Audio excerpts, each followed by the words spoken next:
Um, Thank you. I'm going to start off a little bit by saying, so I've been a booking agent and a musician and have gone over, based in Boston, Massachusetts, worked at an agency for over 30 years, have brought over lots of different artists, international artists, which is what I think a lot of the focus will try to do, UK folk.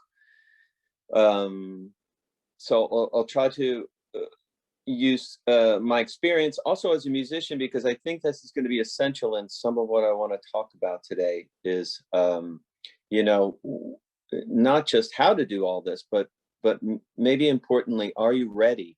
Is this the time to do it? Which I think is an essential part of it, because it's going to take a big investment in money and time and effort and that kind of thing. Now, I work at a medium-sized kind of boutique agency. It's not one of the big agencies. That can be slightly different. You're going to get a point of view from someone, working in a very particular kind of smaller size roster. Our agency has 4 or 5 agents spread around the country. Generally, we sign bands and each agent will represent them for North America. That might be one of the only differences I also want to say is I'm going to talk about Canada. Because generally agents in the US will represent for North America, although there are great agencies just for Canada. I'm going to talk about a model which is really for North America. And that's pretty essential, because when we get to festivals, we're going to talk about the national Canadian festivals, which I think are a great starting point for UK folk artists and artists from all over the world. Let's start a little bit by saying, are you ready? It's a complicated question, one of the key elements to everything that I'm going to be talking about is that there's a lot of time that you're going to need to work on this, and a lot of money. I'll try to keep a number going about some of these things for visas and lawyers and these kinds of things, just to come over to showcase, say, or do a small tour. It's going to add up quite a bit. So my "Are you ready" thing is really basically, where are you in this world? Are you ready to do this in a serious way? You don't have to be. Sometimes it's a song. It doesn't mean you've been playing all your life, but have you been playing locally? Are there a few things? We'll go over a list of things that I think, if these are out of your reach, you're probably not ready. And it's probably just time to look and listen for a little while and play locally, which is cool, which is what I have an artist right now who's in high school, and she is ready, and but is taking baby steps to do it. I'll use her as an example too, as we get further. The second part of the talk, I want to really put it all together and say, okay, so you're ready. I'm going to propose a fictional trip to a showcase conference called APAP, where I think we, in theory, you could meet and showcase, some concerts, but also meet the important people that I want to go through in this kind of organization once you feel ready to do this. And again, being ready doesn't mean that you already have a label or a manager or an agency or a publicist. These are the things you want to develop to really launch. So I'm going to be talking about a person who feels like they're ready to do this and they're starting out, but they might just need the tools to develop, to the next stages. Okay, so this is where I'm going to use some notes that we discussed with some of the Folk Academy people on what are the kind of questions that and goals that people have. An overview of the market. Is there a folk market? And it's a good question. The United States and Canada is very different than the UK. I've been to the UK a lot, and I've toured there, and I've had bands travel there, and I see a great UK folk tradition, obviously, and but a network of venues and promoters who are connected. It's a very small, finite kind of population and touring, area. The United States, Canada, big. It's vast. the investment is maybe 5 times the size just for travel and costs and these kinds of things. So I will also try to focus on something that is maybe a little more finite, so we don't get too depressed about this idea that it's impossible to conquer North America, but also that it's actually the opposite. I think that if you can conquer the Northeast, for instance, which is what I'm going to focus on, if you can make it there, in the New York, you can really make it in these other key markets. So I think that you should be optimistic. And going along with the "Are you ready" kind of thing, in the middle of this and anybody's career, I think we should talk a bit about the "Are you ready"? Is this what you've played so far, and the gigs you've done so far? Is all this? Does it seem like hard work? Is it tear you down by the end of the day? Is it that kind of thing where you're questioning whether this is for you? I doubt it for most people. But it's a good question to ask, in the middle of what you're doing. But if it's what I imagine it is for most of you out there, which is a joy and recording music or taking photos, and you have your eye on the prize, if that is something that goes by in an instant, is something that you're on a cloud when you do, this is definitely for you. And this could be your life's, kind of journey in a way. So I think that's an important thing, that a lot of this is going to sound time consuming. It's going to be expensive. But hopefully it doesn't feel that way. Even these conferences and things like that, like through my career, I never really, as a musician too, I'm in a touring band called Buffalo Tom. It was a 90s kind of alternative rock thing. And there was never an interview day or a travel day that wasn't sort of overall pretty fun. Even though I realized some of it was 10-hour van journeys or recording, over 12 hours in a studio or something like that. It's still, that's one of those tests you can give yourself. If that seems really easy and it's fun because you're getting, something out of it, I think you're in a good place, and all of this will make sense. So North America, is there, it's very different than the UK market, but there's a lot of similarities too. What I would say is there's not a strict folk, club network that you see in the UK, but there is more of everything. So while there may not be, from town to town, this network that you plug into easily, what you plug into from town to town is 5 different venues that will host folk music, and that will be a folk club, like in Cambridge, Massachusetts. A very famous kind of folk launching pad. Traditionally here because of the college audiences and things like that, which we'll see. A lot of the markets that I'm going to talk about are college markets. You do have folk clubs like Club Passim in Cambridge. This is a great example, and there's a very approachable buyer there who will listen to your music, will probably host you on an event of some type, during the week. So there is that kind of thing. But there's also alternative rock kind of venues like Sinclair, and there's schools to play at who have coffee houses. There are, there's probably 10 to 15 different kinds of things. The Berklee School of Music has a great small venue that books pretty much everybody who has a nice, photo, music package together, which I want to talk about a little bit, of just getting the basics together to give to these people. But yes, there is a network of people. There's a network of cities.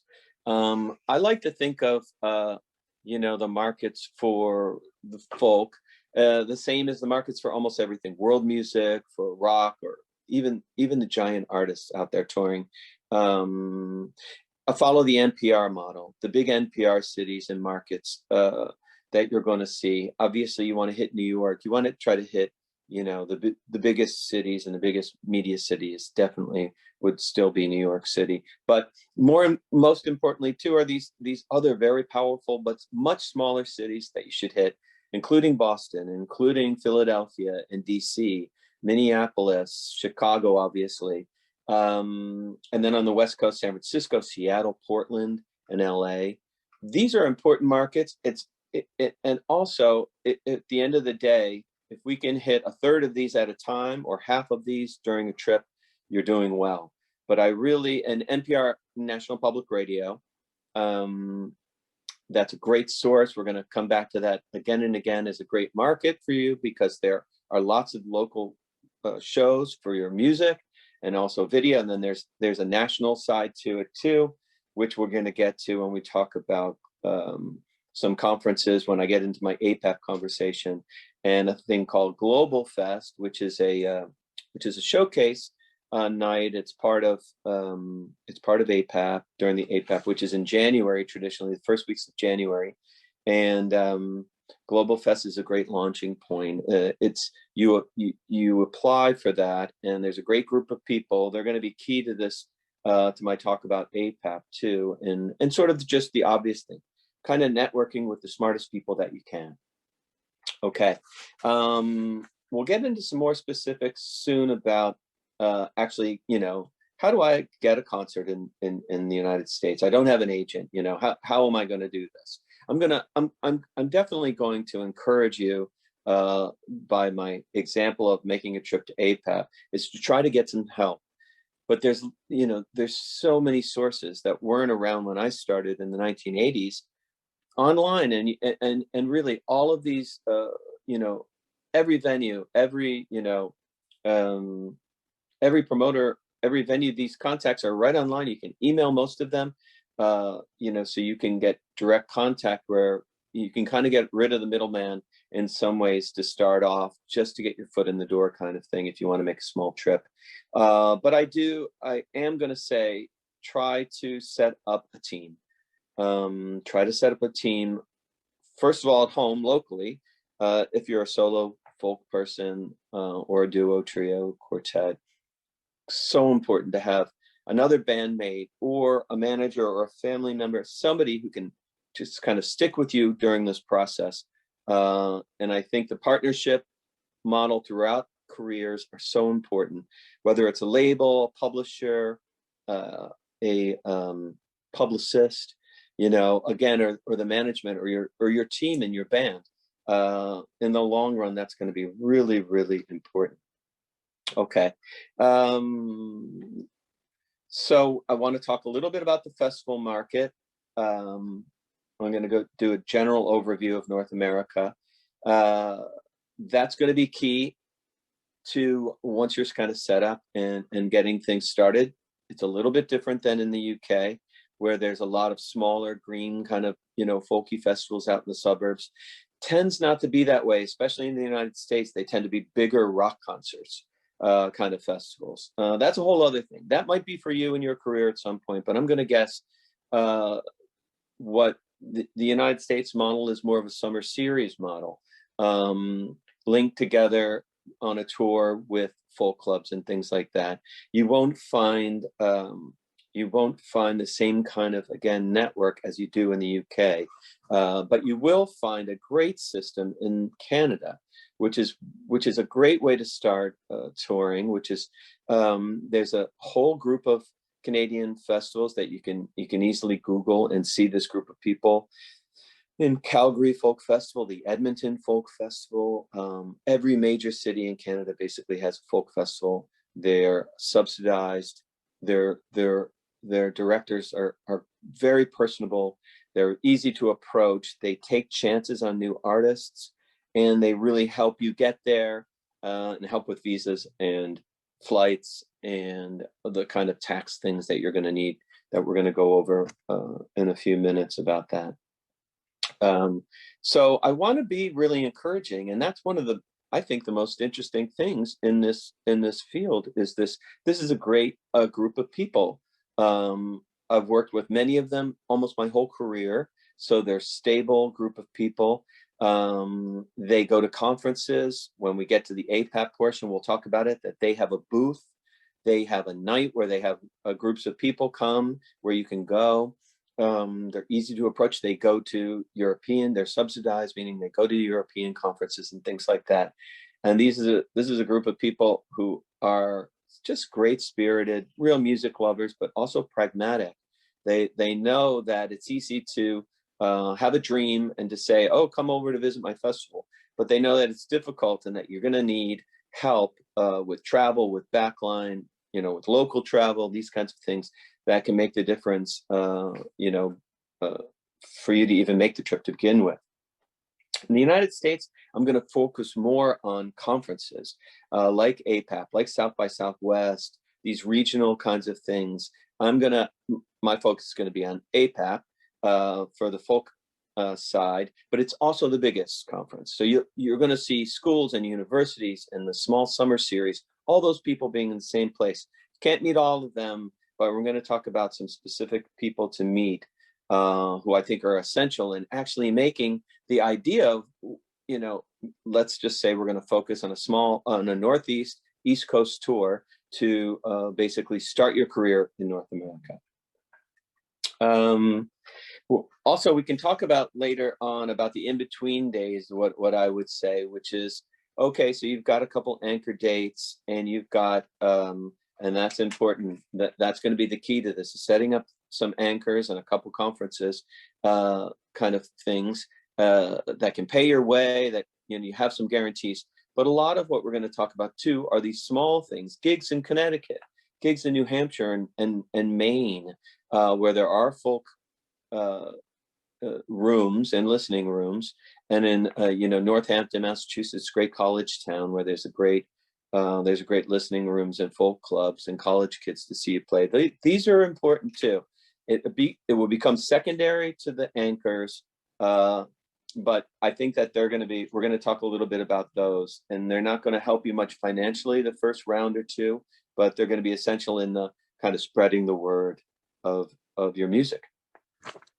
Okay, so I do want to cover a little bit about, before we actually get to the APAP section, I want to cover a little bit about can you just fly over with a guitar? A lot of people say, oh, I'm just going to do this we're just going to come as tourists and I'm going to fly over with my guitar and set up a couple gigs. It's probably possible. It's also a little dangerous, especially this day and age. So I won't get into COVID too much and travel restrictions. Almost everything I think that I'll talk about, I mean, that's important, of course, especially for the summer and fall. But I'm going to talk about primarily 22, 23, when restrictions are out and you can count on sort of some normality. That's a big jump because you're going to need to go, you need to get a visa, and you're going to need to get a tax person to help you with withholding tax and things like that. Sounds boring, but even the smallest tour, this is pretty essential kind of thing. We'll get a bit into that next when I get into APAP. Okay, so let's go on a bit before I jump right into the APAP trip. We've done Are You Ready? Let's talk a bit about, it would be great to talk about the real basics. All of these people that I'm talking about, an agent like myself, is it impossible to get an agent?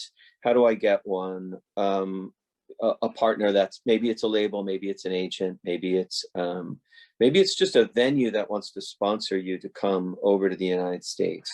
For instance, a city winery is a venue based in New York City, their organization, but they have these great venues all around the country. They have 300, 500 seated rooms, some higher. They usually have a starter room that's 75, 50 to 150 people. This is great, probably most similar to the folk rooms I see in the UK. And these guys, this is a good example of maybe you don't have an agent, you don't have a label yet, but this is someone you could reach out to, and these kinds of types of organizations that will sponsor and guide you into the next couple steps. But how do you get through to them? How do you get through to anybody? And part of that, and I think this is an important part of the talk, is how simple, you want a very simple package, EPK, website or Bandcamp. What are the essential parts of this? What do people look for? And for me, from my point of view, it's a very, very simple package. And it includes some music, not too much music, include some video, not too much video, and include some biographical and some press elements. It's not that easy to get, you know, the big press, you know, Mojo and Cut or the Guardian or the Times, but there's a lot of little press you can start out with. But I'll say, okay, so I'll say simple, simple, simple. Keep it simple, because it's like passing a business card. I just want to see something very easy that works. Obviously, that's essential in this, the technical part. So when someone sends me a link, and I got to say, you know, I'm an old person. So if it doesn't work right away, or it needs too much, you know, if I need to sign in or set up a password or something like that, I'm not going to do it. One of the things I'm saying is keep it simple in that kind of thing, which is a simple letter, a simple introduction. I really feel for new artists, having been one myself at a certain time, but also it's how our whole thing, not only it works, and all the artists I work with, many of them I worked with when they were in college or just out of college. And we have long careers. So it's essential to our business to contact people early. There's millions of, there's lots of competition, thousands of agents all around the world. So we have to go quickly. I'm always anxious to read a new artist, especially if it's someone contacting me directly. I'd like to, I'm not just putting that in a file. I'm looking at those a couple times a day. So it is definitely, I encourage, this whole process is based on this, is that there actually is people really anxious to listen to your song and hear your story, but make it simple. It can't be too involved. If I open something that's, you know, a 2-page letter, it probably is something that I'm gonna to put off till later. It doesn't mean I'm not going to read it. And obviously too, follow up once or twice on all these, but we have our busy times. You might not get a response. You may get a quick, I like to just hit people back and say, thanks for this. I'm going to jump on this. I'm going to share it with some other agents. I usually don't share it at first though. I usually listen and spend a day or two checking something out, you know, sleeping on it for 2 days and going back to it. I would say this, I would encourage people to, when I'm saying keep it simple, that's complicated. Simple is not easy. You have to take lots of different photos. You have to set up some videos in a quiet room several times before you get one that looks effortless. I encourage you to look at the tiny desks, especially during lockdown, because I've noticed they vary in all types of different qualities. I think this is a really important lesson. So in the middle of lockdown, you had big stars and little stars on tiny desks. This is NPR Tiny Desk. This is a series that Bob Boylan does at NPR, where basically during non-COVID times, you go into their office and you play behind a tiny desk, and it's alive, and there's a couple angles, camera angles, but basically it's 4 or 5 songs done in a simple way. It's kind of nice because it's live and they don't fool around too much. You don't do it all day. It's like live television. I like that kind of thing. Don't fool around too much. Things don't have to be perfect. But if you look at these lockdown tiny desks, I've seen some very creative, oh, thanks, Tom. The link is here. I've seen some very, very creatively done tiny desks from big stars. Like I saw Sting do a tiny desk. Obviously, he's like a billionaire guy, and he had movable big cameras. But it was still basically that idea. He's at a desk. He brought in somebody. He had a couple very simple electronic things, but it was acoustic. So yeah, Sting is great, and he knows how to do it. He's got the big bucks in his beautiful place. But I will say his song which is all of this is about a good song. You got a good song, you're ready to go. That I feel like that you know, is really the essence to what I'm talking about in getting a calling card for people. And even when you're on a label, simple is better. Very simple formats, simple website. A simple, not too many videos. Lots of my artists, I'll visit them after 2 or 3 albums, and I'll see they have 15 videos on their website. I mean, maybe for your super fans, there's a place for them to go like that. When we're starting out, we want to keep it really simple. Take a lot of photos. Take indoor, outdoor, black and white. You know, with iPhones too, in portrait mode, you can get great photographs. I think the photo is still one of the most incredible storytellers. Take your time. Have someone else look at them. The way we see ourselves is not like you know, how everyone else sees us.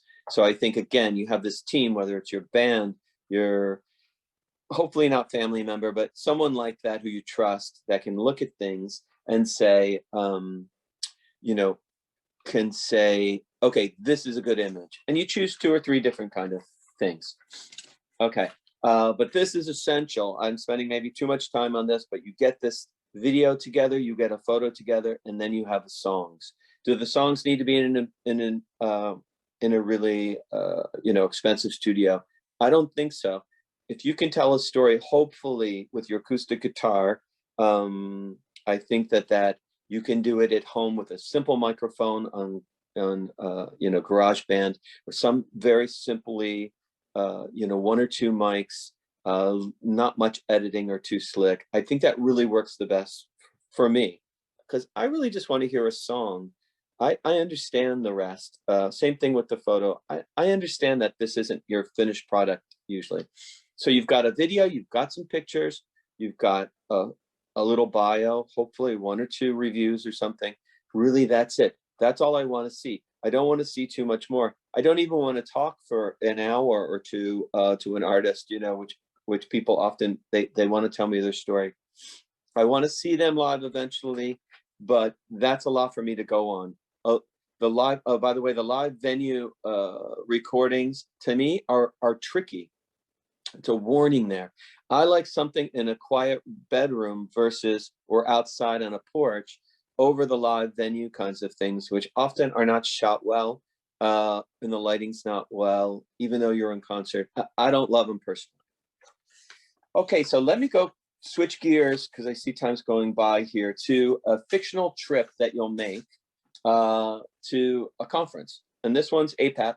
In you know, it's an arts presenters conference based in New York City in early January.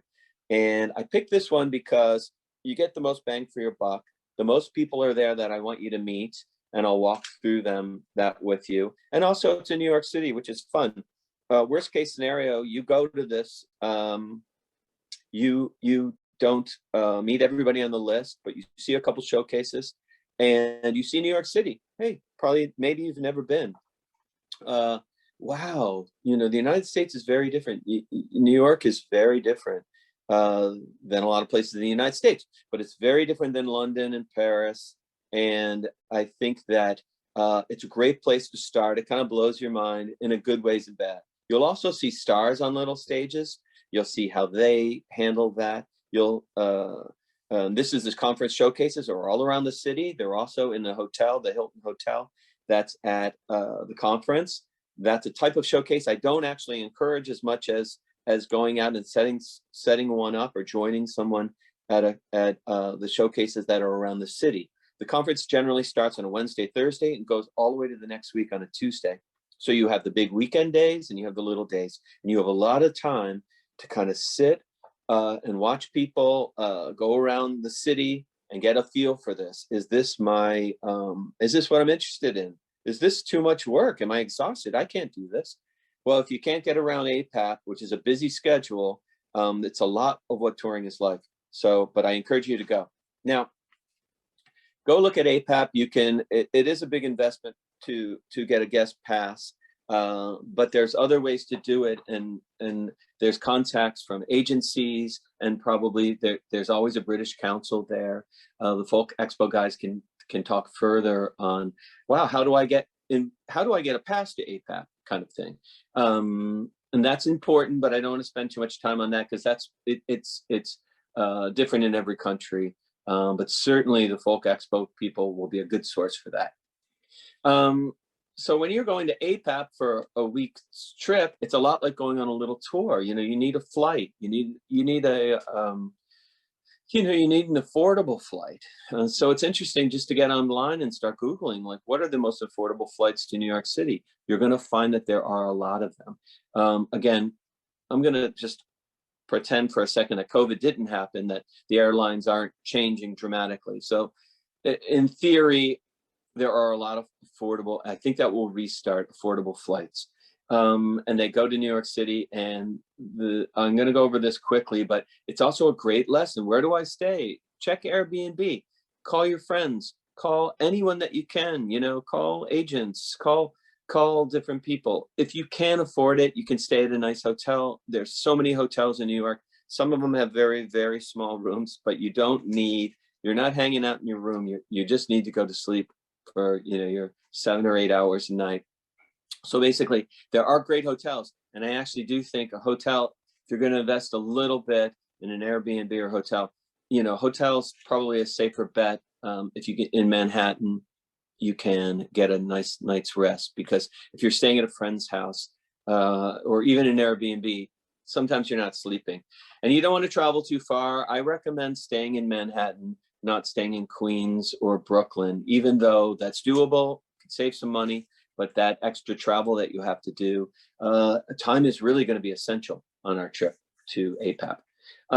So APAP's interesting. So it would be great if you can go at least one day, get a day pass to the conference itself. You don't need to go every single day, but there's so much great information. If you get on the site, you'll see where all the concerts are. It's very easy to get online and see lots of lists of where everybody's playing. And but I'm going to talk about going to the conference. So you get to the conference, it is a giant conference, and that's good and bad, because if you don't have a game plan, you will not. It'll be too much. You'll be, so you're working a month or two in advance, and you're emailing. So everybody on my list, you might send them a quick email again with your links to your nice finite package. And these people may not call you back, but they probably will see it and they'll probably remember you. So here's a cool thing about APAP is actually you're going to see agencies there for visas. Tamizdat agency is a great source. I always go with first. Matthew Covey agency called Tamizdat. They are fantastic nonprofit guys who help artists get with their visas coming into the United States. I'm not going to go every single stage of what that means, but you do need partners. They will walk you through it. It's not that complicated. I really, people should not get psyched out about that. But you can actually meet these guys at APAP. They'll be there at most events, and they'll be happy to meet you. Do they always have a booth? I'm not sure, but they would definitely be at some of the booths that I want you to visit.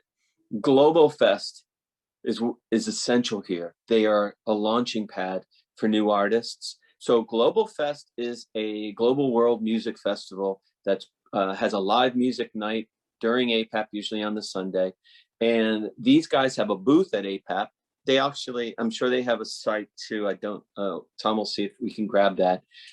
These guys are an essential and wonderful group of people volunteering their time to help people like, UK folk artists, but music people from all the way around the world. Now, remember, in the United States, we consider UK folk kind of a global world music. It's part of that category, which is great. So, I've represented people like Sam Lee and the Unthanks have played at Global Fest. Lots of kinds of things. It's a smart way to enter North America and get a showcase and to meet a lot of these people. But even if you don't get the showcase there, you want to go there, you can still meet the people. It's amazing how many people you can kind of meet at these kind of events. Now, I'll come back to the Canadian Folk Festival guys. They are all over the place, all during this. They may have one main booth, but they're available and meet all day and all weekend at these kinds of events. There are people I think you should really reach out to. There's a website that has the main and smaller, Canadian folk festivals, which really give shots to new artists and give you feedback, and they're essential guys. But the Global Fest guys too.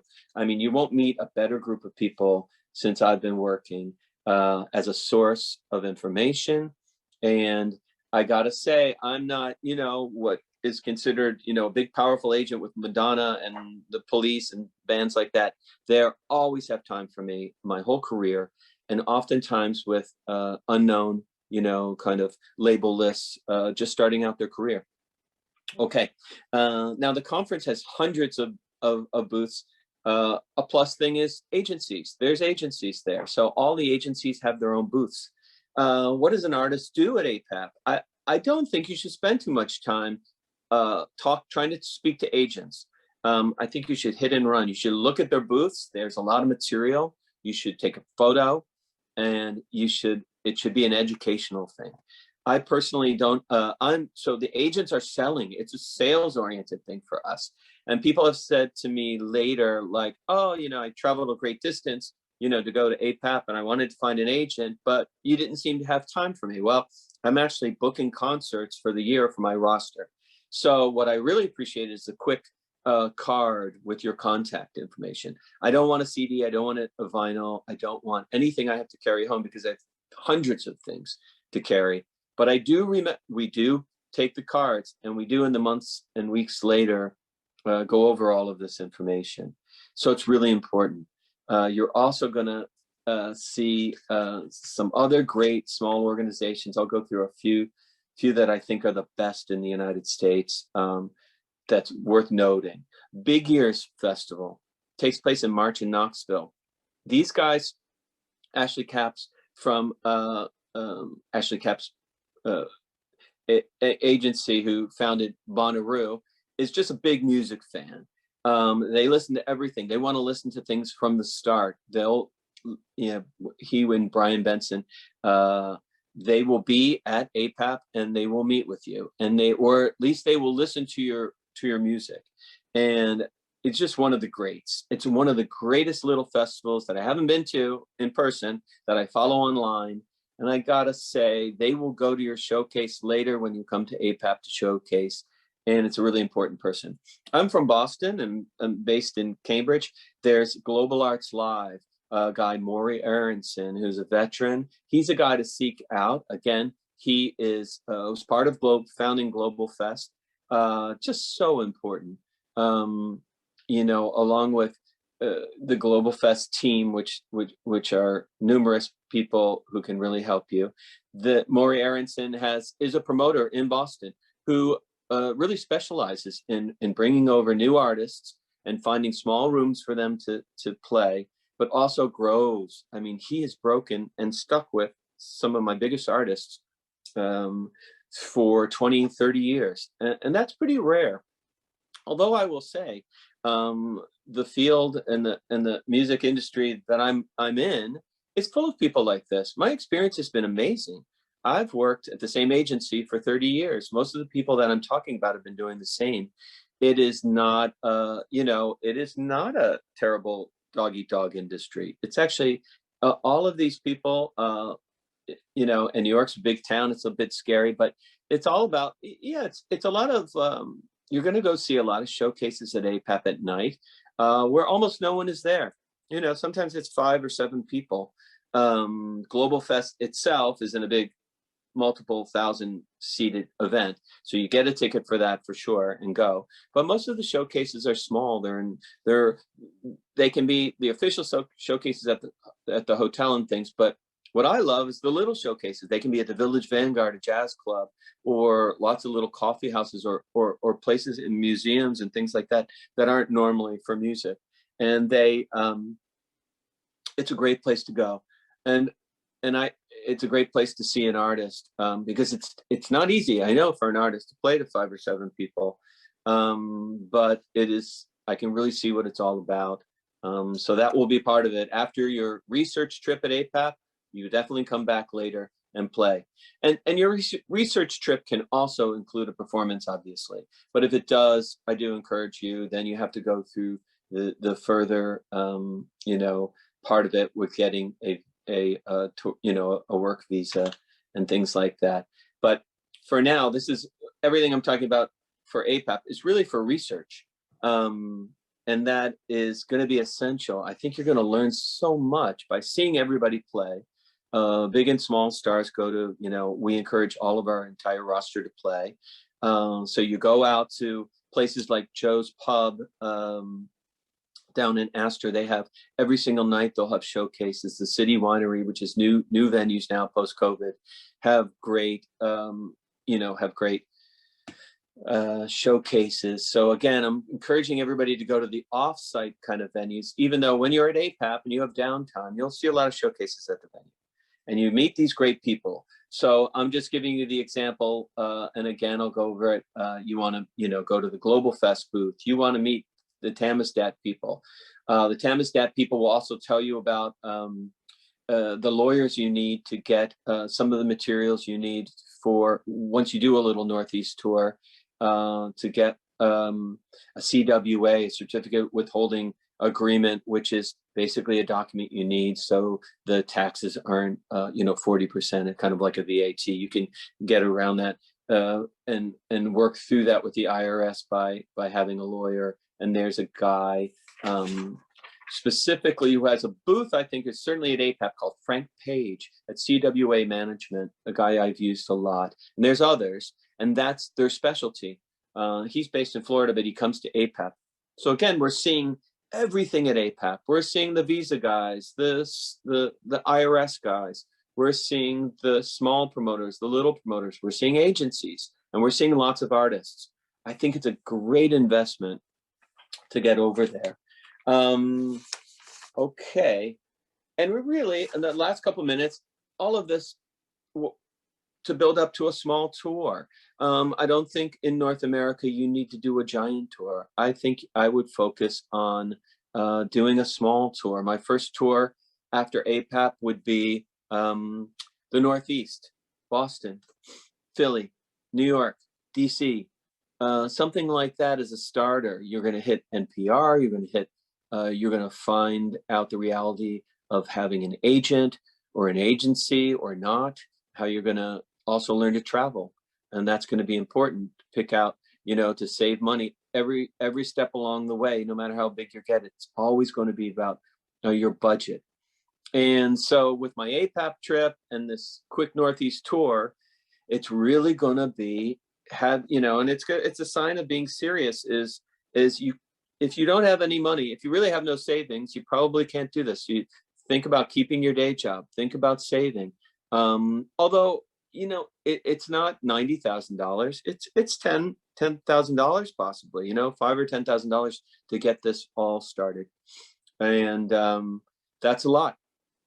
Not saying it's nothing, but it's certainly, that's where we're starting about. So until you have that, maybe it's more local gigs, more savings, savings. But unfortunately, a trip hitting North America, it's definitely going to cost a lot of money. And I think you're going to need to invest. And then once you get there, hopefully this information is how you get the most out of it. And you can really dig into, getting to that next level. And these kind of introductions and meeting these people, I think are really what it's all about. Okay, so maybe we should start getting into some questions. Tom? Thank you, Chris. Yeah, that was so much, and that was fantastic. I think everyone's going to be really grateful that they can watch this again and run through some of those recommendations, some of those names that you've put out as well.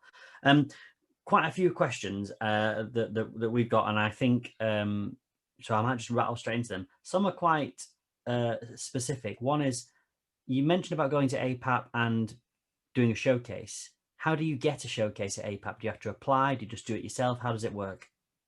That's a good question. I've been so embedded in the system for so long. I know that I'm to attend APAP as a non-agent. It's a very good question. You have to join the organization, there's a fee. And then there's set rules that change from time to time on how you showcase. So if you're not already at an agency, it's different than if you have an agent who can set up your showcase. But again, I will recommend that the showcases outside that aren't as part of the official showcases, which I really encourage, can be set up by anybody. So you can, they're all over the city, and many people, like agencies, set them up a night, you know, at the city winery. Say, you can. Oftentimes, we need our all of our roster. Very few people are coming, so we need a few artists to add. I'll often add an artist that I'm looking at to the beginning of the night or the end of the night. But you have to go to the website, I think, and look into that. I'm sure that's an easy answer to that one. But I know that going to APAP, you need to, there's a method in that and a payment involved. And again, there are ways to discuss with some of the other people that I've been talking about, like the Global Fest people, who can hook you up and try to save you some money. And maybe you can get a day pass from someone, that kind of thing.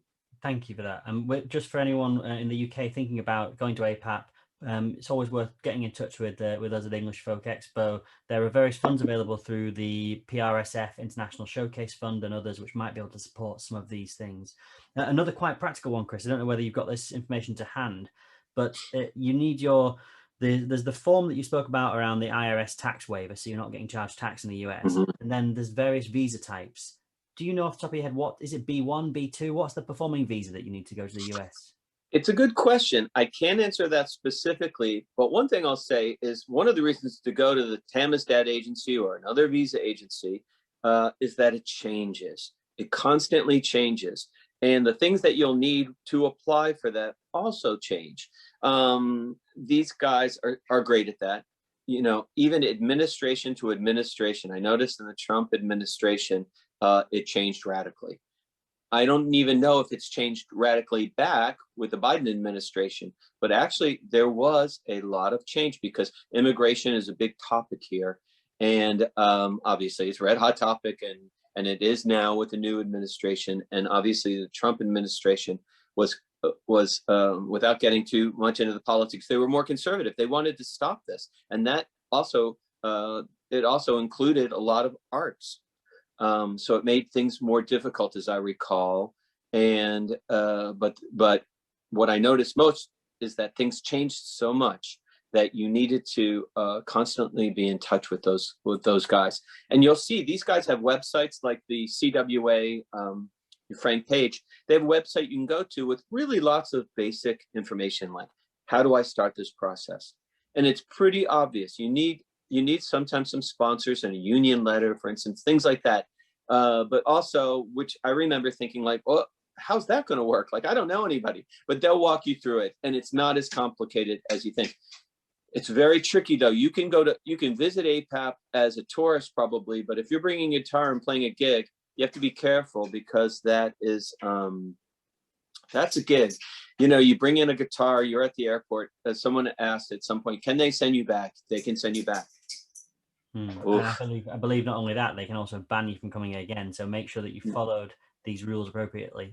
I know a lot of people in the UK who have used Tamizdat, and certainly I personally have written a number of letters for UK-based musicians touring into the US because sometimes a sponsor or someone to write something. So yeah, absolutely. Okay, a couple more practical things around this. Obviously it's quite a big investment for this, as you've mentioned, and doing all of your research and investigation is appropriate. To what extent do you think going to APAP is enough? Should we be looking at other showcase events? You know, where does Folk Alliance sit in this? Do you have any sort of further guidance or tips for some of the other showcasing events that happen in the US? That's right. Really good point. Folk Alliance is a great one. I'm definitely prefer to go towards, I'm sending you to my APAP model is a bigger, more comprehensive one. Folk Alliance is great. I mean, obviously there's no stopping you. Once you're in your motion, and you can add to these every year, depending on your type of music. You know, South by Southwest is a powerful conference. The Folk Alliance conference is powerful. And I would argue that's more on the roots level. But it's really vital as far as networking, getting to know people, the real practical things of getting on the road, which little clubs to play. That's a great one if you can add that to your resume of activities for the year. I think that's really important. And I don't want to leave any of the big ones out. There are regional sort of arts conferences as well once you get into things. And if you've got the resources, try to hit as much as you can. It's a great point. I mean, the British Council, the Expo, Folk Expo, you know, it seems obvious, but those are great sources. And when you're an artist starting out, there really are funds out there for you, and lots of grants, and to get online and Google all kinds of things. One's based in the United States too. I bring up Global Fest once again because not only when you showcase at Global Fest, they don't leave you. They have grants later for you to start touring. They have they have funding kinds of things, and that is going to become essential. And I think that it's that plan, isn't it? The way you might lose on the first few tours or something, but then eventually you're building towards a point where this can become workable for you. We've had a question here from someone who says, my band has been contacted by an American agent offering to book us a tour. We've not toured in America before or been to any showcases or anything. Do you think we should just go for it, and try and put something together, or do you recommend we definitely take those small steps, those exploratory steps first? Yeah, it's a great question. I'm a big one. I'm an optimist. I think take the tour, right? Doesn't mean that you take the tour and you don't go to APAP or you don't learn more about all these other things. I think you take the tour and do that as well. Again, taking a tour, and the first step, I mean, lots of times I've just started with a tour with somebody. But I like to educate people. I like for them to get the experience. I mean, you're jumping in the fire there, but a support tour especially, or a combination of support dates and your own shows, you are going to learn a lot. I think obviously you got to get it together. You've got to get a visa. You have to get the tax waiver. You know, you got to figure out what kind of van am I going to travel in? Little things like finding a person or bringing one with you, but more likely finding one in the United States who can drive a van, who can be your tour manager, maybe your front of house person. That actually happens a lot in the United States, a little less in Europe, where a person does it all. So again, it's an investment, but that's somebody, so you can focus on your performances. Maybe you and your pals have to do it yourself on the first tour. I've definitely seen bands start that way. That's a very difficult way. But when you go on a tour with a band or with an agent, obviously they're going to help you work your way through all of these things. And an agent like myself, we've been doing it a long time. We have a lot of information. So it's pretty great, but I would still argue that I go to APAP every year, not just to book concerts and things, but I'm learning a lot. I'm still going to showcases. The visas change all the time. I see Matthew there, Matthew Covey at Hempstead, and he'll often update me or open my eyes to what's coming ahead. And I'm always looking to save a buck. I mean, a lot of this seems overwhelming, but a lot of it's very doable. That's why I bring up even the minutiae of Airbnb versus a inexpensive but really small hotel room, maybe that you bunk up in. These kinds of things in New York, that can make a big difference if you're touring a short tour. Getting the right van, maybe not going to Hertz. You look at some of the other van rental things and lease things. I mean, ultimately, though, if you're, people say to me, "Oh, I'm going to jump on a bus or train." I think you can. They're saving money and being frugal, but then there's also the practical thing. You got to sleep at night. I've known people that are like, "Oh, I'm just there. I mean, last night I'll just stay up all night." Yeah, but I would argue that spending a little more for these comfort kind of things. If this is what you're going to do, you're never going to forget these first lessons, and the people you meet along the way. You're never going to forget these first people. I mean, it's really incredible how many people really do. Big stars start off at the places that I'm talking about. Yeah, and quick plug for an upcoming lecture. I'm doing one with Bella Hardy to talk about how you go to a showcase and how you approach those networking events, and Right. what you're looking for, and having those conversations for the first time, and how you put yourself out there. I've got two more quick questions, if it's all right, Chris. The first is, you mentioned a lot about focusing people with singer guitarists. Is there much of a market for some of the more kind of trad English folk, maybe tune-based stuff, like that are kind of not songs as much, but about the sort of instrumental kind of bands? What kind of market is there for that out there? Yeah, I'm often surprised and encouraged by a few things, because lots of times I think people want for me to hear that they're poppy, or they've got a hit song, or this song is this is going to do it. But what I often see throughout my whole career is a couple things, and this goes back to my picture photo thing. I don't need a model. I don't really you know, that's fine if you are, if you're just natural on stage, or you're, you know, if you are a person whose photos, they're all good. But what I see, especially in the folk circuit, what you know, works really well can be an eccentric thing, can be something that's just odd. You know, it really does work for me. You know, there's lots of examples, and I remember my mom saying, like, as a kid, how just repulsive the Rolling Stones were. Like, that is never going to work. Like, these guys are just too dirty, right? And that the Beatles she could get, but I know that's an oldies example, but sort of this idea that, like, eccentric is good. It's theater. I don't need. I do when I say I need good photos. It can be eccentric. It can be. It just needs to be you, the essence of you.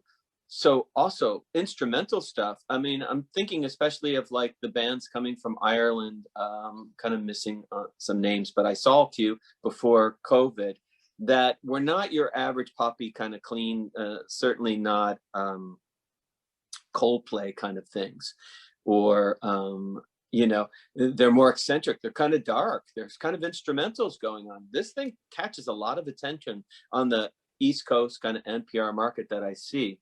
But lots of times it is, to me, like, just the, you know, a song is so important, or a sound. I mean, the Unthanks for me, I still to this day can't imagine better, you know, vocal blend than these guys.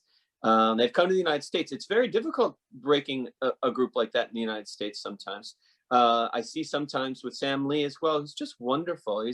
These are two perfect examples to me that get a lot of attention, but yet it's also a great, it can be a great challenge breaking in North America. It can often be easier in a smaller local market kind of thing. But at the same time, I think these are the greats. I think they're going to win out. They have long careers already. They're going to have long careers. So you don't need to always be, you know, obviously the goals aren't trying to be Amy Winehouse giant, even though it can happen. And I remember seeing her at Cho's Pub at a showcase, and kind of a train wreck, just to bring up the fact that everybody starts, even the big stars start off on a small stage, and they are what they are. And oftentimes the left of center thing is what I'm looking for. Yeah. So right. I encourage every kind of weirdo thing out there, but also maybe you're, you know, you're not, maybe you're just, it's very poppy, and I love that kind of stuff too. Yeah, great. One final quick question. There's quite a house concert sort of a tradition, or Good question. How does that tie into all of the things you've been talking about?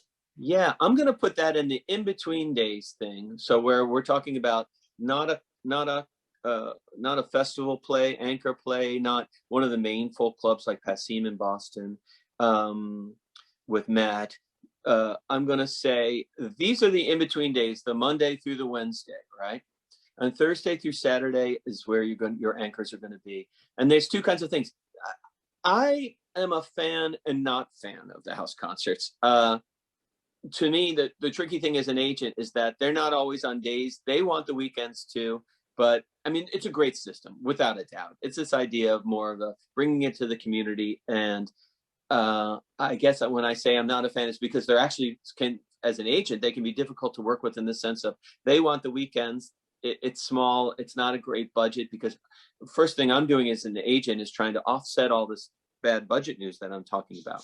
So that's a tricky thing. There's also, I want to bring up a group called So Far Sounds, which is a really fascinating whole other concept, you know, which is an agency that sets up concerts that are anonymous, and so you can be part of this organization. And what will happen is they'll fill in some of your off days, but it's an anonymous show. So they set up shows, say it's in Washington, D.C., at a venue. People buy tickets that the music's going to be great. You're going to be one of 3 artists. It might be a comedian as well as music. I'm not sure if So Far does that. But so then basically you play to this audience that's never heard of you before, and you sell merchandise and you spread the word that way.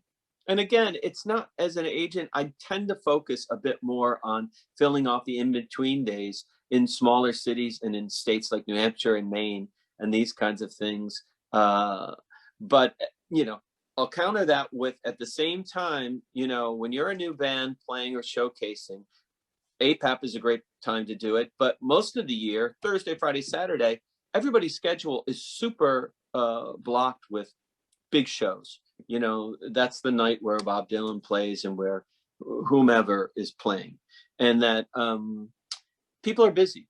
So what I like about APAP too is you showcase on your Monday night, your Tuesday nights, and even the first stages of your career, you're going to be touring. I will rarely put an artist on, touring in New York, or especially New York, but same goes for London, obviously, in these kinds of cities on a Friday or Saturday, because it's just too crowded, you know? Yeah. Chris, there's been so much information there. I really thank you for your time and your expertise. So yeah, thank you so much.